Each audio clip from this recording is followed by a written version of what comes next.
Hello, everyone, and welcome to Acts of Intimacy, a conversation between visual artist Mehak Garg and sociologist Shivani Rajput. Presented by Gallery.walk, this conversation is an extension of Fragile Creases Whispers Softly, Mehak Garg's ongoing solo show. I'm Namrata Neok, and I'm a co-founder of Lakshmi Nivas Collective along with Sunoj D, and I will be the moderator of this conversation today evening. I would like to introduce and extend a very warm welcome to Shivani Rajput, Assistant Professor of Sociology at Miranda House, Delhi University. She is currently pursuing her PhD at the Department of Sociology, Delhi School of Economics. She did her graduation at Lady Shriram College and her master's and MPhil at the Center for Study of Social System, JNU. Her research interests lie in sociology of work and gender, pedagogy, and visual culture, and her writings have been published in the Book Review, Contributions to Indian Sociology, Exertions, Society for Anthropology of Work, and has also contributed to a module to IGNOU's course, Society Through Visual. I extend a very warm welcome to Mehak Garg. She's a visual artist based out of Faridabad, Haryana. After graduating from Amity School of Fine Arts, Noida, she completed her post-graduation from College of Fine Arts, Thiruvananthapuram, Kerala. She has been the recipient of MASH Young Artists Online Exhibition and Award 2023. She has been part of several important curated group exhibitions, notably Siren's Lullaby in a Forgotten Realm, curated by Premji Achari, Gallery.walk, Gurgaon, 2024. Minor Detail, curated by Srimoy Moitra, Akara Contemporary, Bombay, 2024. Emblaze Women Artist Show, curated by Shijo Jacob A Museum, Thiruvananthapuram, Kerala, 2023, to name a few. Her recent artist in residency in Dotwalk Ajitara Art Residency, instituted by Gallery.walk in 2024, which was an extensive period to delve deeper into her ongoing exploration in emotional negotiations in and with spaces. And her journey from the residency to this solo show has been an incredible one. Thank you so much, Shivani and Mehak, for being part of this conversation. Drawing from Mehak's works, this conversation intends to open up, probe, explore, and reflect on this complex, intimate, and universal phenomena we all call home. What does home mean in all its senses?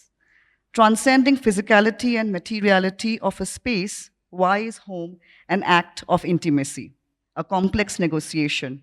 And how does home becomes a shelter of fragility, vulnerability, solace, and silence? Home as a metaphor and as a space will be the wider umbrella under which this conversation will pave one of the many ways to enter Mehak's works, crisscrossing with thoughts and reflections from Shivani Rajput, while Mehak takes us on how the idea of home has been an intrinsic part of her artistic practice. On this note, I would like Mehak to open up the conversation on what is the idea or meaning of home for you and how that shapes your art.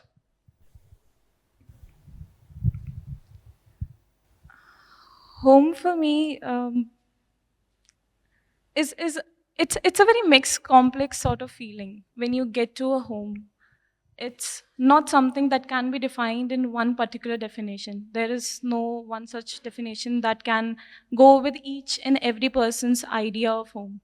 It's very complex. It has a lot of complex human relationships going on, a lot of different emotions that flows into each space, a lot of different feelings that it evokes in each individual person. It's very complex for me. It's a space where you feel vulnerable. It's a space where you feel very fragile and in some ways very strong as well, since you have your loved ones there. And for me, when I used to be in Kerala, and there was this sort of craving that I want to go home. But as soon as I go home, I used to have this feeling that I don't really want to be here. So it's very ironical if you think about home. It's very ironical sort of feeling that you get, that you crave for it, but you want to stay away from it. but you really want the care and love from your parents, care and love from the people around you, but you really want some space from them as well.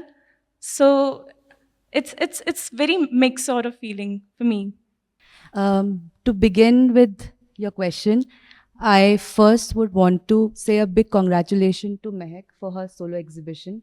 I think she has done a fantastic work. And my sincere gratitude to Lakshmi Nivas Collective and Gallery Walk-in to consider me to be part of this discussion.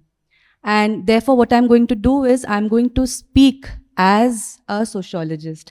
I'm still very hesitant to use this label because what I do is basically teach sociology and try to involve multiple perspectives to make both teaching and learning for myself and my students interesting.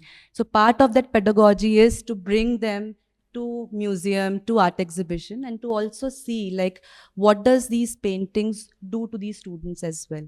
So therefore, as a sociologist, when we talk about the idea of home, the first thing we argue is it's socially constructed, right? It's not given. It has its physical structure. The way you have curated perhaps Mehak's work, if one pays attention, walking through the corridor, you see certain kind of an architectural space, the staircases, the corridors, right? So when we talk in sociology, we're not just talking about just that materiality of physical space. We're talking about home as a social construction. What do we mean by that? We mean that as an institution, family has its own set of roles, right?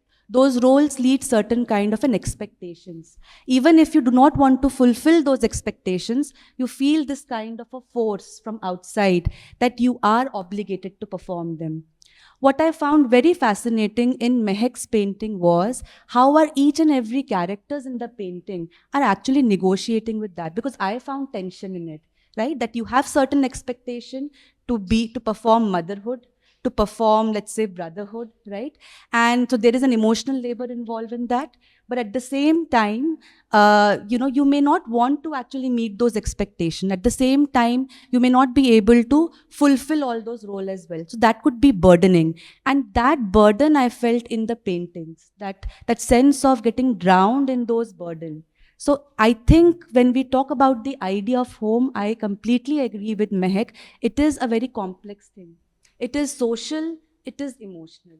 And therefore, one of the questions that left in my mind when I observed Mehak's painting was particularly this, that how does social role actually build your emotional world?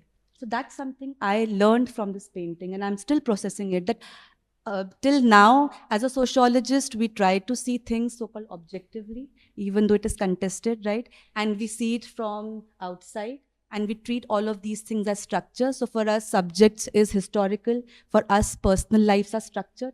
But one thing that I reflected after having conversation with everyone and looking at these paintings was particularly this, that how does social role actually shape your emotional world? On this note, I'm also thinking, like, as a curator of Fragile Creases Whisper Softly, and this constant back and forth with Mehak has been a very intimate act, because she introduces us, the viewer, the outsider, and opens up a space of a complex interiority in her works. So, and in many of the conversations you mentioned about your relationships, sometimes, the complexity of dynamics in relationships. So, how it will be lovely to hear as an artist, how these complex dynamics in relations sometimes comes out in silences in your works. Like I said before, the human relationships are very complex. Um, there is a need of a space, there is a need of love, care, and each person has their own roles to play, right? But when those roles aren't met in a certain way, it does not really help. It creates a sense of silence. I was working in a series earlier 2 years back that was Behind the Door, and one of the work from that same series is right here, right there on the right side, uh, which has a lot of complex spaces, a lot of complex uh, human relationship behaviors, where you can see each person is delved into its own space. Each person is sharing its own space, but still they are very interconnected. So for me, the human behaviors are very complex, but the way they meet each other is very different. I mean, they are connected to each other, but still there is a sort of detachment among each other. They want to be with each other, but they really do not want to have a conversation with each other. So these conversations and what I'm talking about is more mental conversations, right? So when you see the painting, there is a sense of a psychological conversation happening within the space, within the people, but they're not verbally talking to each other. They're not verbally having a conversation with each other. It'll be lovely also to, if Shivani, if you could, you know how over the last few days we have been kind of building up this conversation on how we, while it is a visual language coming out from these personal lived experiences and each of us own understanding and meaning of home, and how you also slightly hinted on the idea of relational dynamics in a space of the domestic space called home in all its meaning. And it will be also, while we talk about the complex dynamics in the relational aspect within the home as a metaphor, as a space, it, how would, how would, like, let's say, objects sometimes remains of something, or let's say sometimes animals in the house, how they all contribute towards that complex relational dynamics. It's a very big question. There are so many elements in this have question. Yeah. So I'll try my best. So let's start with the first thing, which was the first question, the idea of home itself. And the tendency generally is to basically create this normalcy about the idea of home as being a harmonious place, right? Where people can come and be comforted, and there is care, there is love, there is sharing. But if you look at from various perspectives, for example, feminist perspective is one that would tell you that there are a lot of tensions within the home itself. So the idea of normalcy often get disoriented, right? And this is something I actually gathered from Mehak's work as well. That I know when Mehak and I had this conversation, I asked her one thing that, in all your painting, women are the central. So, and my expertise is basically in gender and work. So I see gender in everything, right? And so therefore I asked Mehak, like, how would you engage with these painting? And Mehak said that gender is not something from which I'm entering into these painting, because what is given is the fact that we all live a very gendered lives. So when I entered with this perspective, I realized that certain structures are there in the background in her painting. So for example, my first reflection of her painting was, oh, this is about a middle class family. So the two chairs, the ordinariness of our life, for example, the chair, right?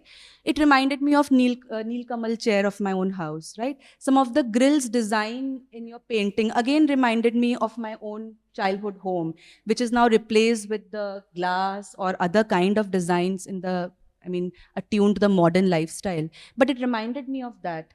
So, so what I'm trying to say is that there is ordinariness in her work. If you see the ordinariness of domestic life, and but it becomes extraordinary. Now, how does it become extraordinary?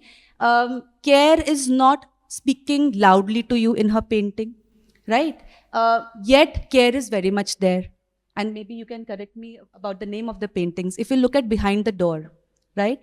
The mother is holding the son. She looks little aloof, she looks little distant. I mean, interestingly, there are 3 panels, right? Triptych panels in one canvas. The canvas, if you look from outside, seems like a cinematic or a panoramic vision, right? But interestingly, what Mehak has done is, they are each frame has an individual. So they are together as a whole, but yet they are individually also lost in their own world. right? Now, when you look at this frame where the mother is holding the son, the care is not speaking to you loudly, because look at both of their gazes. They're somewhere lost. Yet at the same time, care is there. And this is something which you might relate with your own personal life as well. And that's the power of perhaps art and what Mehak has tried to achieve through her solo exhibition as well. That it actually makes you question your own interiority. Not question, it actually takes you to your own interiority. So what does each and every image evoke in you? In me, it evoked nostalgia. And now I'll answer the question on social relationship and dynamic. What nostalgia? When some of the paintings, when I looked at, it actually triggered something in me. It almost opened some kind of a memory box which I had closed. Right? One of that thing was basically how me and my family actually engaged with the loss. So I lost my father at a very young age. And when I looked at that painting, which is a missing gap, right? The missing piece. Sorry, missing piece, right? It just reminded me of my own mother, my brother, and the shadow at the back, the apparition, almost reminded me of my father. And I think what Mehak is doing is actually painted her own interiority, the inner lives, the inner worlds of her own family members. But the potential of such painting is it is transformative because it also takes you to your own interior life, right? Now, if I again go back to nostalgia, what this painting evoked in me, I realized there is no family which is a perfect family. And there is no relation in the family which is so-called very harmonious and cordial. And so therefore, I think this is somewhere a truth, there's some truth to it. Why? Because in the family, what Mehak said, when you go back home, you feel like, when will I return back? Right? And what has the role of education or migration has played in it, especially for women? That now you have done your class 12th, you have gone to some other city, and you are trying to be independent on your own as 17-year-old, and you're getting education, and that is making you question all that is normative, right? All that is normative. And when you come back home, and when you look at the lives of your own parents, you feel a little frustrated, you feel conflicted. So the emotional texture in her painting is basically full of ambivalence, right? And I think that ambivalence has been covered very well by silence. So it is silence, but there is lot of noise. There is lot of voices that you can hear. So I think in terms of social dynamics of relation, I just want to say one thing, that there are norms which will regulate how your role should be, how your relationship should be, how you should interact with each other, how you should make sense of your identity, but that's all processual. It's never like definitive. It's never deterministic as well. And again, therefore, I would say the idea of home is very fractured. It is fragile, it is very fractured, and so are the relationship as well. That doesn't mean that it's all negative. That doesn't mean that there is no comfort. The strangeness is this and the beauty is this. It is paradoxical. That there is belongingness, at the same time you just want to leave. Right? There is closeness, at the same time you want to create distance. So there is lot of distances if you see in Mehak's painting, right? Lot of distances in them. Yet at the same time, if you look at some of the paintings like Sweet Gap or The Young and the Restless, right? You see a generational memory as well. Old grandparents actually playing with the kid, right? Parents have, siblings or parents have not spoken to each other, but yet they are sharing the same bed with their back against each other. So it is conflictual, yet at the same time you see intimacy in it. So I found it very beautiful in your painting, and I could relate that. So for me, the whole 3 days of visiting gallery, talking to you, has been transformative because your interiority and inner world actually evoked something in me and made me also revisit my interior lives.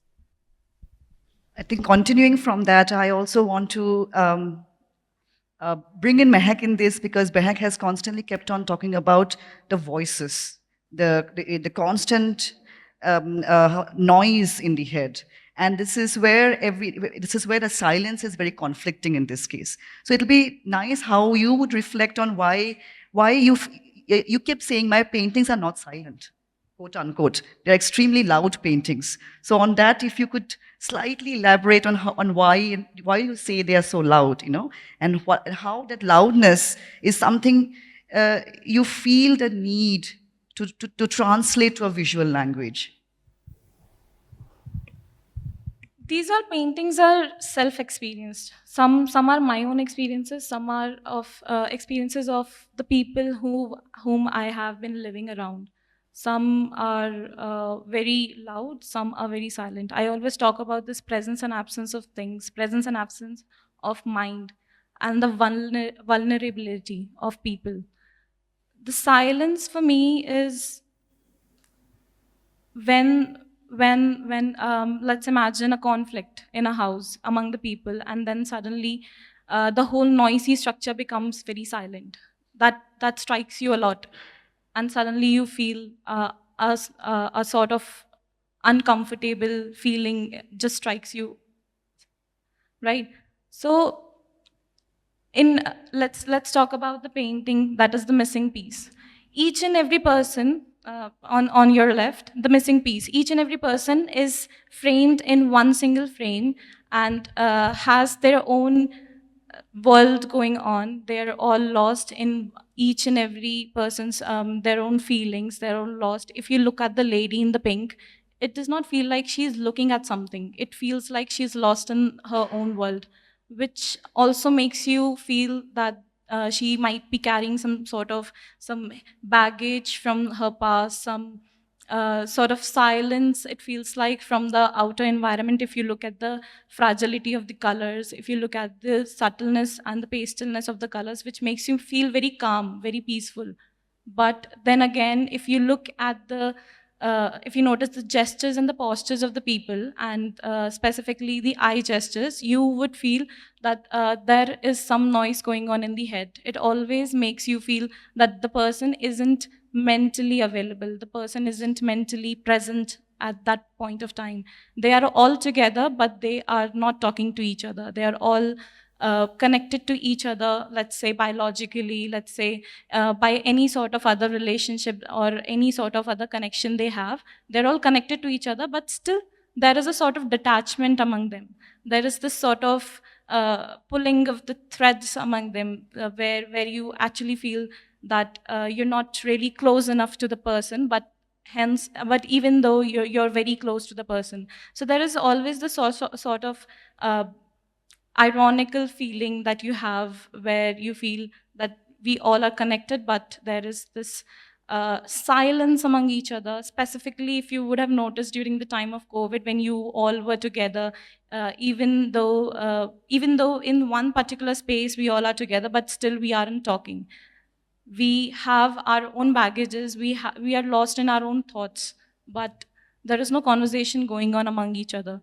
So this sort of uncomfortable feelings, idea of home is very simply described as uh, a space where you can feel comfortable, you feel loved, you feel cared about, right? But when you talk about this idea of home, of comfort, you don't feel very comfortable, because it's very fractured, and those noises, those fractured noises, are the ones which make you feel very uncomfortable. Continuing on that, I would also like, we had this very intimate conversation yesterday about vulnerability. And with all its complexities and with all its contrasting nature of the idea of home, there's also this is a shelter of vulnerability and the need to be vulnerable.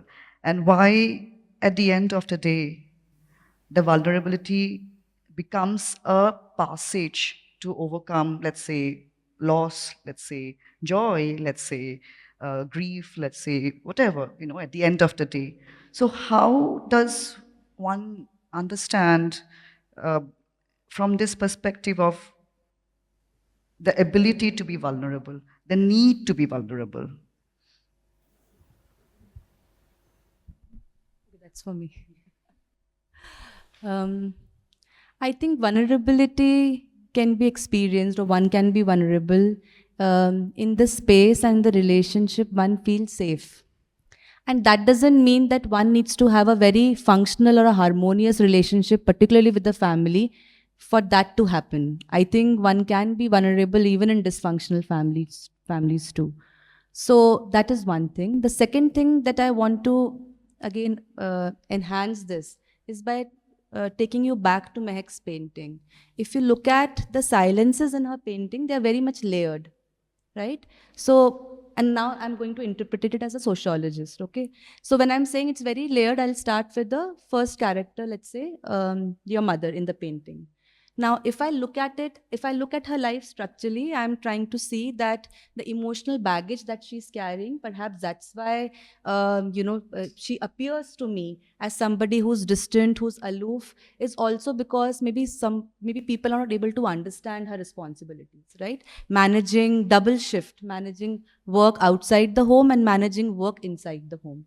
Then on top of that, if there is a loss, if there's a trauma, how do family collectively actually talk about it? Because pain, loss, grief, they are incommensurable. And that's where art is perhaps a very blissful thing, that one tries, without evoking words, one can feel and be vulnerable at that moment as well. So I think in Mehak's painting, the ordinariness, the mundaneness, the everyday life of the domestic household, um, you know, uh, it's not designed or painted in a very spectacle manner, yet they become very extraordinary. And why do they become very extraordinary? Because even if each and every person is processing the grief, the loss, or whatever kind of alienation one is feeling within the house as well, right? Yet you realize that it seems to be a very shared space of being vulnerable as well. So whatever my understanding of vulnerability is this, that one needs to feel safe in being vulnerable. One can be vulnerable in a safe space, right? That could be a home, that could be a relationship. But having said that, I also don't want to imply that whatever relationship we have with our families may not give you a possibility to be vulnerable, because I think all of these emotional textures of our life, which is being painted by Mehak, trauma, grief, loss, they are something which goes beyond language. So even if they are all designed in different frames within one single frame, they are still very much taken together, right? And that's why if you observe in Mehak's painting, there are strings in some of the paintings, strings attached, strings loosed, right? Strings actually going to withered. So what does that say? Metaphorically, it might say that we are structurally related, right? But perhaps it's so fragile that we are vulnerable, but yet we do not know how to communicate that vulnerability. I don't know if that answer your question. No, I think it makes. I think it's because see, it is abstract in its own way, and the abstraction is transformed by each of us in our from, and they all come from our own lived experiences, and these are culturally defined, politically defined, structurally defined, geographically defined in all senses of its nature. So the idea of vulnerability also changes based on our own lived experiences, right? And that has its own historicity involved in it. And one of the most beautiful aspects of Mehak's consistent engagement with interiority is that it requires courage to open interiority, and especially in today's times when it is so difficult to have an intimate conversation, you know. Can I want to add something. When I first visited the gallery, I was thinking, here is somebody who has painted their personal family lives, right? Their personal family characters, and we are viewing this in a public space like this. So what does it actually make you feel? And what does it make your own family member feel when they come and see their own image drawn over here? Right? Something I would like to pass the mic to Mehak, because Mehak, we had this conversation on the opening preview night, and one of the first question I think Shivani put was, how does your family feels?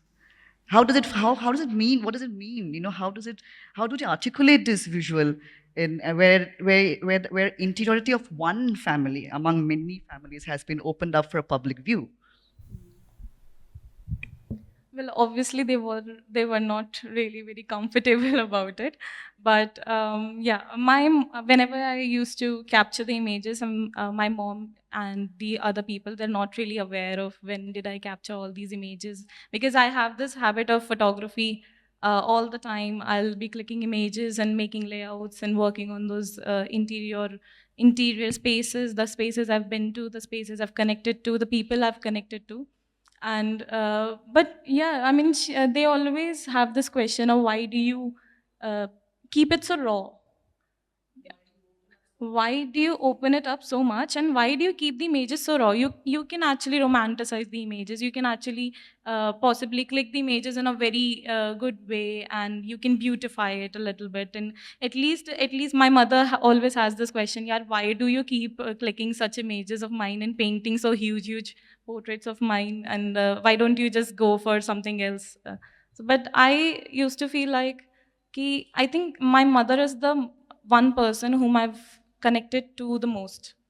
And we always say this mother and child is always, they always have a reflection of it. And I am a two ditto copy of my mom. And it almost feels like painting the self portraits. It's a motherly figure, but it also feels like painting the self portraits of my own, because we both behave the same, we both connect the same.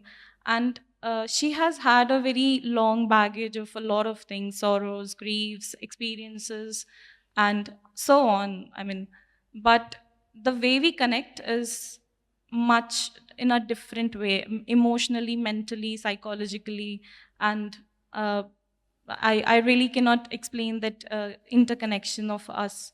But the vulnerability where it comes to, it's very fragile.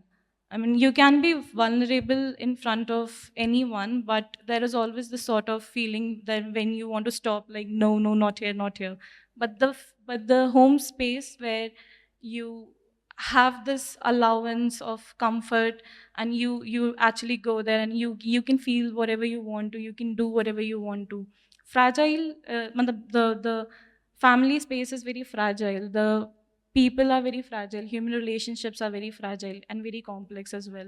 So my family at first wasn't really comfortable about what I am doing and why am I exposing things. But I always used to explain one thing to them, that mom, it's not really personal. I mean, it's something that is happening in each and every house. We are so much influenced by the outside world. Every time we are scrolling, we all want to know what is happening outside, what is happening in other people's life, what is going on there. But no one is actually concerned about the interior space. No one is concerned about what is happening inside the family space, among the people you love, among we all want to connect to the people far away. But there is no connection among the people you live with. There is no connection in among the people you actually care about. So I always used to explain to her that it's okay if I am portraying you, because it's for me and for the others, it's only a motherly figure. It's not like it's Mehak's mom. It's not like that. It's a motherly figure, and it's very complex, but it's personal and also universal at a certain time, at the same time, right? That's what that's primarily what we have been also talking about very intimately in the last few days. That it's not a personal story at the end of the day. There's a universality of this entire negotiation of complexities, care in complexities, and all. You know, Mehak, I have a question for you, and partly I got the answer, but maybe if you can, like, in your painting, when I looked at your mother, and including your brother as well, I felt like emotional labor is generally very much invisibilized and not talked about, right? Not just in the art world, but even academic world as well. So, and in general, emotional labor within the domestic space is not recognized. So, when I looked at the painting, I could connect with my own mother, that, you know, like how she's misunderstood, or how she's also drowning in the role of expectation, how she's also feeling obligated to perform those roles, and something similar in the life of your brother as well. But yet, having said that, women seems to be the dominant character in your painting. So what role your mother has played in your life? How has she influenced you to actually, or is it something which is not intentional, right? Or is it just our way of interpreting your artwork in this manner? There can be any way of interpreting the artwork, and it's really a good thing if we can interpret the artwork in many different ways. My mother has been actually a very role model figure for me, because since my childhood, she has been the one whom I've connected to the most, because she has been actually emotionally available to me all the time, every time. And although, I mean, it's quite significant that there are a lot of female figures in my paintings, but that's not because that I'm stating into something. Particularly because in my own family there are 4 females and just 1 male, and I have been raised in a way, I have been nurtured in a way that I actually feel connected to the females more than the males, specifically the males who have been in my family. I mean, around me, whom I have connected to, they weren't really emotionally available to me, because each and every painting is a it's a moment of vulnerability, right? When you actually put your guard down, you're not thinking about what the other person will think, right? So you can't do that in front of a stranger or a person you don't feel comfortable to, right? So when you do that, that is a moment which is very fragile, and your one small move can ruin everything. So you cannot do that. And I have been emotional.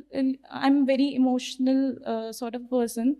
I have been connected to my mom the most. It almost feels like a self-portrait to me. I mean, I'm actually the same, similar sort of a second sort of a figure with me. And when I moved to Kerala as well, like there as well, I was living with another 5 female friends, and very less male friends were there. So we don't really have a lot of connection. I don't really have a lot of connections, male connections.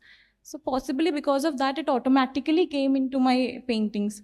But regardless of the gender, what I have noticed is it does not mean that only the females have this a sense of silence or sense of baggage. Every other person has it, even the males, even the females, and it Even could be the a even the cat and the dog and the fish. yeah, cat and the dog, and the toys as well. We human beings have a tendency to connect with non-human people much more, non-human things like cats and dogs, or even toys. There is a lot of repetition of toys as well in my paintings. That's particularly because I have actually connected to that. When I moved to Kerala for masters, at that time only the one partner I had was a toy. So I used to have conversations, and I used to have literal conversations with that particular toy, and we all have this tendency to connect with it. It almost feels like a self to me, a very fragmented self. So there is this tendency. I mean, we all feel that silence, and it's not just about the females. It's about each and every person. It's just that when in the starting beginning of the journey, I used to portray a lot of females, but recently, since I moved back to my home, and there is a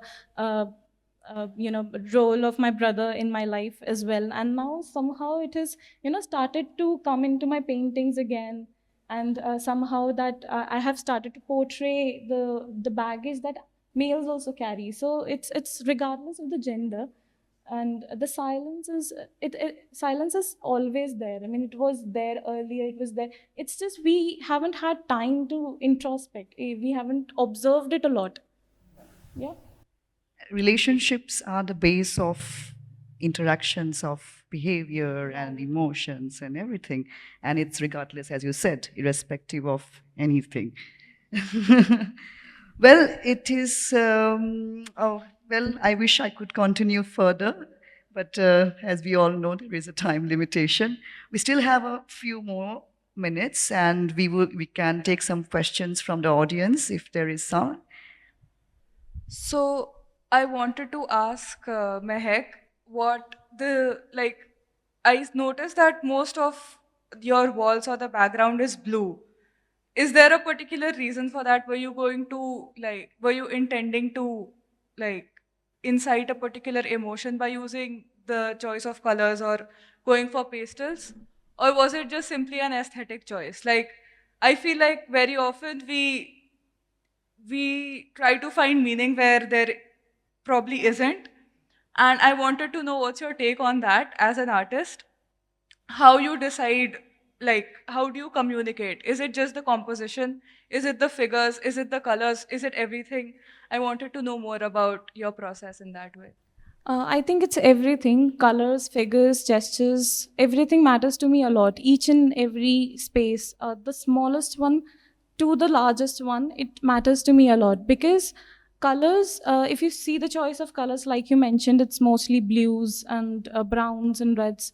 That's particularly because I want to make the composition or the painting in such a way that makes you feel calm at the first place, right? The subtleness of the color, the pastelness of the color, that it should make you feel the the air in the room is actually, it feels heavy, but it's still peaceful, calm in a certain way.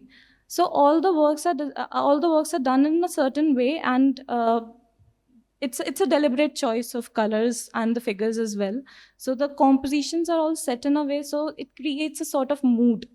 And which mood, I mean, I'm not saying that it will always create the same sort of feeling in each and every person. It will definitely be different, right? So each person will interpret. Some person would find the blue color provocative, but I would find it calm. So that obviously depends on person to person. But for me, I find blue color very calm, very peaceful. Thank you. Any more questions from the audience? One thing that I find, could be my own mind, but one thing that strikes me sort of very strongly is the sense of resignation, right? It just overwhelms. It's something that I'm very familiar with in the middle class families in cities. Like, I don't see that among the tribal women of the same age groups if you go to a rural area or something, right? So I'm just wondering whether it has something to do with I'm just saying, one feels frustrated with people's lowering of ambitions that happen in middle class families. So when they resign themselves, it's usually a reduction of their own sense of goals or ambition. I mean, I don't know if you had anything to say about that. I think Shivani could reflect on that. I didn't feel that in her painting, that she is reducing her ambition, or there is a particular way she want to represent middle class. Because what I noticed in Mehak's painting and our conversation, for her, these things are given. Gendered life is given, middle class household is given, right? So when she's painting all of these things, I guess when we look at it, we might be able to relate by saying, oh, this is what I see in middle class household. But I don't know that in design, in representing that, you had an intention to actually lower the ambition. So that's what my take is when I look at her painting. The absence of volatility is what I was saying, because one of the things that we use as a marker for our own idea of the fact that we still have miles to go is a sense of volatility within ourselves and even in our relationships. But when you arrive at a state of resignation, and I find a lot of resignation in some sense of the word in the expressions here. Do you really feel, I mean, does it really make you feel like it's resignation? So it's just me. Because That's the beauty of an artwork, no? There's so many ways to enter into it. Yeah. I mean, for me, it wasn't really resignation. There are always points in your life when you feel, when you have those breakdowns, right? It's not really resignation. It's always a beginning point of something good. Always a beginning point of something good. Like I used to have this habit. I mean, not really habit. I used to get zoned out in a crowd as well. But that does not mean, I mean, if I'm not mentally present, or if uh, there is a state where I am absolutely drowning, or I'm absolutely matlab, I'm just feeling very low, right? There are a lot of points in time when you feel very low, but that does not mean it's a resignation, right? It's almost like resetting your system and starting it again, right? For me, it's like that only. Hi. So, Mac, I've observed that in most of your works, there's a figure which is in perspective, which is at a distance. Like the one behind you, there's this woman who's the least in the hierarchy. So, like, is it purposeful, or is it something which is, it has a story? Like, even in the work at the back, if you see at the perspective, the bigger work, the girl who's at the back. So a lot of your works have this one person who's at the back, in the background, like for example in this one, the man. So like I want to ask more about this. What's the significance? Basically, it's not really about the hierarchy, or it's not like the person is back, I mean, sitting there or standing there. It has nothing to do with hierarchy for me. I mean, you can interpret it in any way that is there, but these are, as I said, these are all lived experiences. So in order to create that sort of mood, I have tried to use fragmented selves as well. So like in the painting that you look at my back, that's behind me, uh, the female figure behind is also the fragmented self of the same figure face that is right in front of you, which is in a very zoomed form, right? And similarly, in that painting, the female figure, which is sort of in a reflected sort of a space, that's me myself, who was living that particular experience from a little distance, but was also connected to it, but was a part of the experience. So that is why I've sort of kept it at a distance. So it actually makes you feel like it's sort of a distance, and makes you feel like it's sort of a reflection or a mirrory sort of an image, which is a reflection of the person who might be sitting or experiencing the same experience from a distance. So that is how I've used it. So thank you again so much, Shivani and Mehak, to be so courageous and brave to open up interiority. It takes courage, one thing, and reflecting on this complexity of the idea of home, and how, as an artist, you have articulated in a very profound visual language, and how Shivani has put in a very interesting sociological lens to add to this visual perspective. And we also feel, more than ever in today's time, the need to talk about intimacy, silence, home, and fragility of emotion has become more than important. As we had this brief discussion about digital alienation, you can say, or digital overconsumption, there is a shrinkage of spaces and moments to become intimate with the people you think, or we think, is close. So thank you for this very, very insightful and stirring conversation. And thank you, Gallery.work, for doing this. We have a very wonderful catalog, which has been produced by Gallery.work, which would be lovely if Mehak does the honor of opening the catalog, and Shivani also, you can add to it. It's a beautiful catalog with all the works of the exhibition and a short essay by Lakshmi Nivas Collective. So please feel free to go through the catalog. It's a wonderful catalog.